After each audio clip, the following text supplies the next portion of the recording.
FIR होना बहुत बड़ी बात है। आई डोंट नो इस तरह की चीजें प्रोड्यूसर विनय कोहली के कान पे आ गई थी कि जो भी संजय कोहली जी का बिहेवियर है वो उसके बारे में थोड़ा सा मुझे अनकंफर्टेबल फील हो रहा है। और मैं एक आरोप, बस एक आरोप, आपकी नौकरी जा सकती है। आपके पड़ोसी आपको अपराधी समझने लगते हैं, रिश्तेदार दूरी बना लेते हैं और सोशल मीडिया आपको दोषी घोषित कर देता है।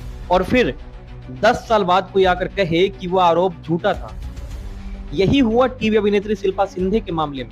मैंने मेरे प्रोड्यूसर के ऊपर सेक्सुअल हैरेसमेंट का केस कर दिया था क्योंकि मेरे पास कोई रास्ता नहीं था। और तब मैं 2016 में भाभी जी घर पर हैं कि प्रोड्यूसर संजय कोहली पर यौन उत्पीड़न का आरोप लगाया गया। पूरा देश खबरें चला रहा था, लोगों ने फैसला भी सुना दिया।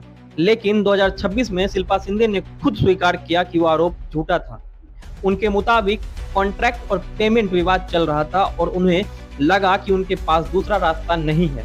और तब मैं उसमें से निकली हूँ क्योंकि वो सेटलमेंट होके तब किसी प्रोड्यूसर ने उनका साथ नहीं दिया। और अब सवाल ये नहीं कि शिल्पा शिंदे कौन है, सवाल ये है कि अगर आरोप झूठा था तो 10 साल तक आरोपी की बदनाम हुई जिंदगी का हिसाब कौन देगा। और यही बहस पूरे देश में चल रही है। सच्चाई ये है कि महिलाओं के खिलाफ अपराध एक कड़वी हकीकत है। हर साल हजारों महिलाएं न्याय के लिए लड़ती हैं, लेकिन उतनी ही सच्चाई यह भी है कि जांच के दौरान कुछ मामले फर्जी या गलत पाए जाते हैं। और हर झूठा आरोप एक बेगुनाह आदमी की नहीं बल्कि असली पीड़ित महिलाओं की लड़ाई को भी नुकसान पहुंचाता है। अब जरा सोचिए, किसी ने अगर अपने पैसे निकलवाने के लिए या कॉन्ट्रैक्ट तोड़ने के लिए या अपनी निजी स्वार्थ के लिए किसी पर भी यौन उत्पीड़न का आरोप लगा दिया तो क्या वो सिर्फ एक झूठ है या फिर किसी की पूरी जिंदगी पर हमला?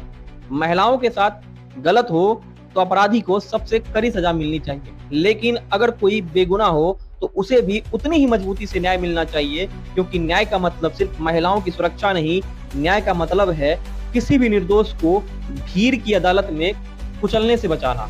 वरना एक झूठा आरोप सिर्फ एक आदमी को नहीं, उसके पूरे परिवार को सजा देता है। इस पर आपका क्या कहना है, आप कमेंट करके जरूर बताएं।